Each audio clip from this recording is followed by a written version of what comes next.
देखिए, तो इसमें हम क्या पढ़ रहे थे, इसमें हम basically position of n number of particles centre of mass पढ़ रहे थे कि अगर किसी सिस्टम में n number of particles present हों तो उसका सेंटर ऑफ मास का पोजीशन क्या होता है। इसमें हमने क्या पढ़ा था, इसमें हमने पढ़ा था कि अगर आपका M1, M2, M3 इस तरीके से n नंबर ऑफ पार्टिकल्स हों और ये सारे जो है R1, R2, R3 up to Rn distance पे हों, तो इनका सेंटर ऑफ मास का फॉर्मूला क्या होता है, M1R1 plus M2R2 plus M3R3 up to so on upon M1 plus M2 plus M3 up to so on. यही तो हमने पढ़ा था। हाँ, तो यहाँ पे यही चीज़ है यहाँ पे। तो देखिए कैसे होगा, ये फॉर्मूला मैंने बताया था ना। तो देखिए अब इसमें कैसे करना है आपको। आपका R1 दे रखा है, R2 दे रखा है और R3 दे रखा है, ठीक है। R1, R2, R3 दे रखा है और मास M1, M2, M3 दे रखा है। मतलब कि इसमें कितने पार्टिकल्स हैं, 3 पार्टिकल्स हैं जिनका पर्सनल मास M1, M2 और M3 दे रखा है। इसमें फॉर्मूले में हम डायरेक्टली पुट कर देंगे, आपको सेंटर ऑफ मास आ जाएगा। तो देखिए यहाँ पे रखते हैं, तो हमारा फॉर्मूला होता है R equals to M1R1 plus M2R2 plus M3R3 up to so on upon M1 plus M2 plus M3 up to so on, ठीक है। तो यहाँ पे ये जो R होता है M1R1, M1 क्या है, 1 है, into R1 I plus 4J plus K plus M2 that is 2 R2 I plus J plus K plus M3R3, M3 की वैल्यू है 3, R3 की value 2I minus J minus 2K, 2I minus J minus 2K upon M1 plus M2 plus M3 that means 1 plus 2 plus 3। तो यहाँ से आपका centre of mass का जो distance आ जाएगा वो क्या होगा, 1 इंटू आई प्लस 4। देखिए 1 से मल्टीप्लाई करें तो सेम रहेगा, तो ये हो जाएगा I plus 4J plus K, इसको 2 से मल्टीप्लाई करेंगे 2I plus 2J plus 2K।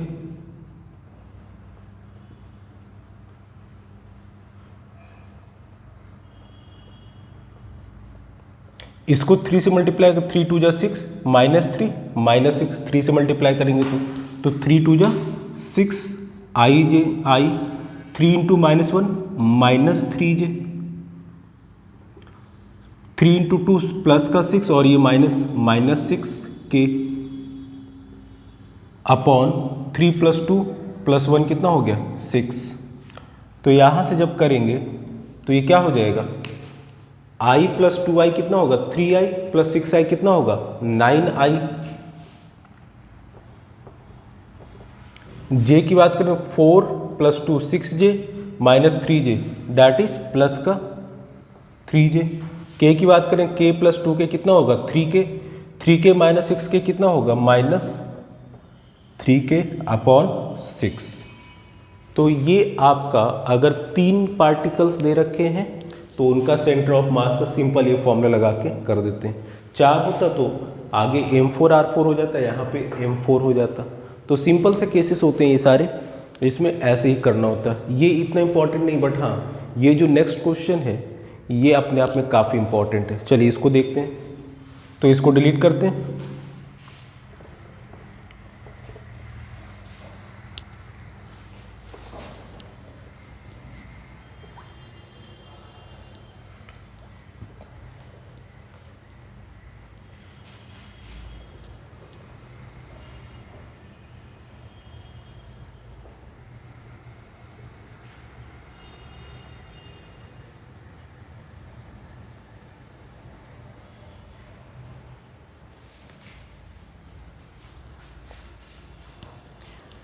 अब नेक्स्ट क्वेश्चन ये है, आपको ये दे रखा है, ये बेसिकली क्या है, जस्ट अ मिनट, स्क्वायर है, ये आपका स्क्वायर है। तो 4 पार्टिकल्स हैं जो कि ए, बी, सी और डी पे रखे गए हैं, ठीक है। 4 पार्टिकल्स हैं जिसका मास m1, m2, m3 और m4 है। वो आपके इसके कॉर्नर वर्टिसेस सी, डी, ए, बी पे रखे गए हैं और इनका अपना मास दे रखा है m1, m2, m3, m4, ठीक है। और ये distance x1, y1, x2, x, ये जो भी वैल्यूज़ हैं, तो आपसे इनका फाइंड सेंटर ऑफ मास। तो 4 पार्टिकल्स हैं, तो देखिए कैसे होगा। ये स्क्वायर है आपका, ठीक है। अब यहाँ पे देखिए पहला है m4 जो है 0,0 है, ये मान लीजिए आपका d जो है ये 0,0 है, ठीक है। अच्छा, और ये जो है इसकी वैल्यू कितनी है, ये m4 है और इसकी वैल्यू है 4 kg। अब 0,0 से देखिए अगर हम इधर जाएंगे तो क्या होगा, x एक्सिस के अलॉन्ग चल रहे हैं, दैट मीन्स 1 होगा यहाँ पे। तो 1,0 क्या है आपका, this is C point m3। इसकी वैल्यू कितनी है, m3 की 3 kg। अगर हम इधर जाएंगे तो y एक्सिस के अलॉन्ग 1 होगा, दैट मीन्स ये क्या हो गया आपका 1,0 और ये क्या हो जाएगा 0,1।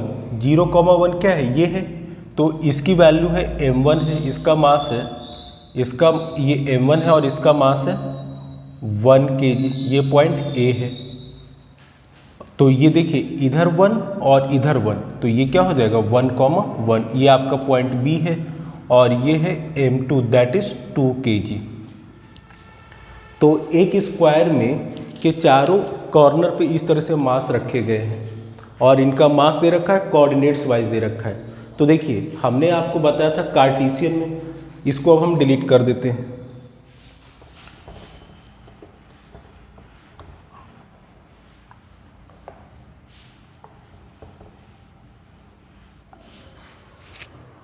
तो हमने नॉर्मल फॉर्मूला जो सेंटर ऑफ मास का होता है वो RCOM इक्वल्स टू होता है m1r1 plus m2r2 plus m3r3 up to so on upon m1 plus m2 plus m3। ये कब होता है, जब आपको पोजीशन वेक्टर दे रखा हो। पोजीशन वेक्टर मतलब कि r1 की दे रखा हो x1 i cap plus y1 j cap plus z1 k cap. इसी तरीके से r2 हो x2 i cap plus y2 j cap plus z2 k cap. तो इस तरीके से आपका अगर पोजीशन वेक्टर दे रखा हो तब तो हम ये फॉर्मूला सिंपल लगाते हैं, ठीक है।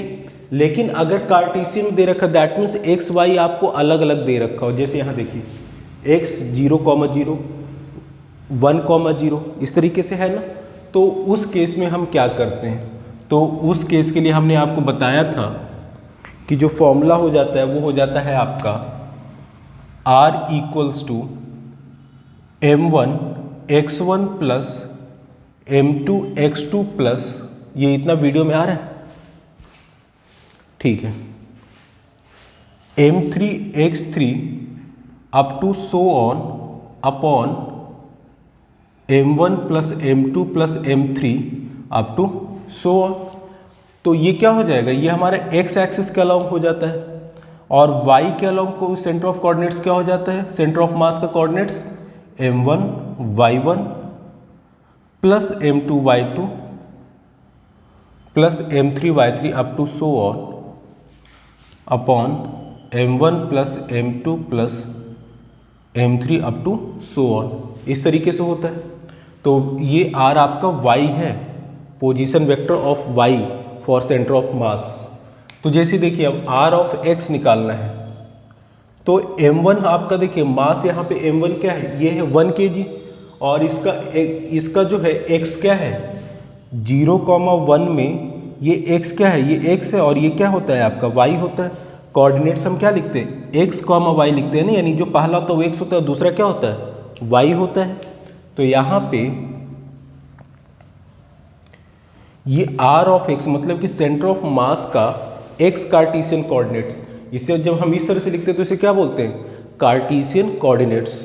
तो यहाँ पे आर एक्स जो हो जाएगा वो क्या हो जाएगा, m1 x1, m1 1, x1 की वैल्यू कितनी है 0 प्लस m2 x2, ये x कॉमा वाई में x2 कितना है 1 है, तो 2 इंटू 1 m3 x3, m3 है तो x3 y3 होगा, x3 कितना है ये देखिए x3 कितना है 1 है, पहला वाला x होता है दूसरा वाला y होता है, तो ये हमारा हो जाएगा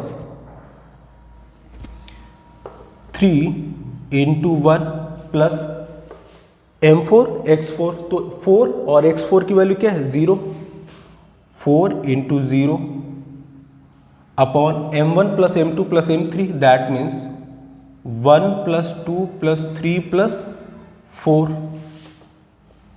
ये क्या हो गया 2 इंटू 1 2, 3 इंटू 1 3, तो 3 प्लस 2 कितना हो गया 5 अपॉन 4 3 7 2 9 1 10। तो r ऑफ x मतलब position vector of x coordinates क्या हो गया 1/2, 5/2 कितना हो जाएगा 1/2 हो जाएगा ना, इतना वीडियो में आ रहा है कि नहीं, ठीक है। तो ये हमारा कार्टेशियन में सेंटर ऑफ कोऑर्डिनेट्स x का आ गया 1/2। इसी तरीके से y का निकालेंगे, तो ये 1/2 यहाँ आ गया, अब ry निकालेंगे, तो ry क्या हो जाएगा m1 y1 plus m2 y2 plus m3 y3, m1 y1 तो m1 1 है, दिस इज तो 1 into 1, m2 y2 that means 2 into y2 की वैल्यू क्या है 1 plus m3 y3 3 into 0 plus m4 y4 that means 4 into 0 upon m1 plus m2 plus m3 that means 1 plus 2 plus 3 plus 4।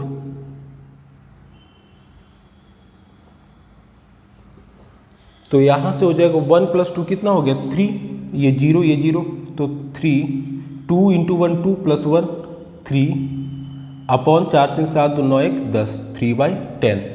तो यानी कि Cartesian coordinates में जब हम r लिखे सेंटर ऑफ मास का, तो ये क्या आ गया 1/2 कॉमा 3/10। तो कार्टेशियन कोऑर्डिनेट्स में इस तरीके से निकाले जाते हैं कि अगर आपको x y अलग अलग दे रखे हो तो आप सिंपल इसको x y के टर्म्स में सेंटर ऑफ मास का फॉर्मूला निकाल के ये पुट कर दें, तो ये आपका यहाँ पे आ गया, ठीक है। एनी डाउट, ये क्या हो गया 1 इंटू, जस्ट अ मिनट कुछ गड़बड़ है, यहाँ देखिए R4 आपका ये 1 into 1 plus 2 into 1 plus 3 into 0 plus 4 into 0, हाँ दिस इज करेक्ट। तो ये आपकी वैल्यूज आ गई सेंटर ऑफ मास का, ठीक है। चलिए थैंक यू।